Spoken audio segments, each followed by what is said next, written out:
มันเน้นคางมันเน้นนุ่มว่านเลยกับวัวกูนี่ไอ้ยะไกลไม่ว่างแต่ยาเล่กูนี่นับไม่ฟาดัวไปฟาน้ำนับฐานกดลิงที่ผมปักมุดหน้าช่องได้เลยที่ผมมีได้ตัวสดนายเล่กับฟ้าวัดดีครับวันนี้นักเลงว่าจนเอาประวัติการจนนาป้องกูอีกฟาน้ำหน้าเดิมมาบอกฟันกูนี่นาติดตามมากับจริงเงินรางวัล2 กิโล2 ขีดเล่งว่าจริงเช่มหน้าเดิมได้เลยกับวัวกูนี่จนหน้าเดิมมาตั้งกูตัวนึงก็ไม่เคยเปย์ใครที่กับตัวนึงก็สดกระดูดีเลยแล้วก็สำหรับใครยาเล่วัวกูนี่นาเบี้ยวเล่วัวกูนื่นสมาชิกกดลิงที่ผมปักมุดไว้หน้าช่องได้เลยครับได้เลยตุกกูแน่นอนมีวัวอู้ตรงยาฟาน้ำไม่ฟังฟรีตุกกูตุกฟาน้ำครับก็เดี๋ยวเราไปฟังประวัติการจนก้องต่างฟ้องตัวกันได้เลยครับก็ตัวที่สมาชิกเห็นอยู่ต่างหน้าจอต่างไฟนับชื่อว่าข้าวงามต่อหน้าดูหรือว่าเจ้าพายุนาบตัวนี้ดาวรุงฟอมสดเลยครับต่อ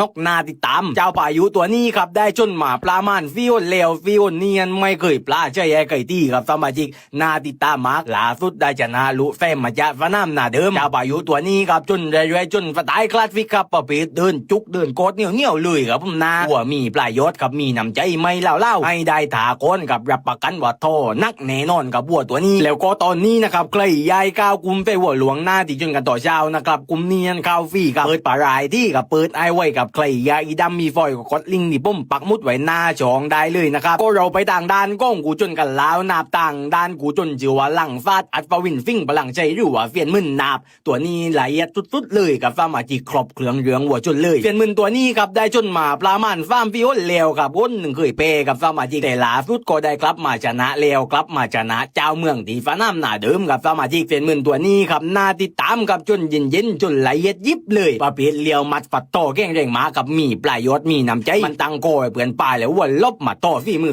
สุดๆกับเล่ได้แน่นอนกับผ่าวัวผ่าตัวดีกับมวลลบวัวตรงแก่งแรงมาก็ได้ถาแล้วมันต่อนกเหมือนกันกับรับประกันวัวตัวนี้ตึงใจอีกตัวกับวัวชนต่อชาวฟ้าน้ำหน้าเดิมกับมันตุกกัวฟาร์มาจีคูรองรายการกับกูอีกนำรายการฟาร์มาจีจบในกับลองคอมเมนต์มาที่กับที่สำคัญตอนนี้ผมเปิดรถไอไฟหลวงหน้าเลี้ยวขอฝากไว้กันหน้าบัวกูนี่กับนักลิงวัวชนสวัสดีครับ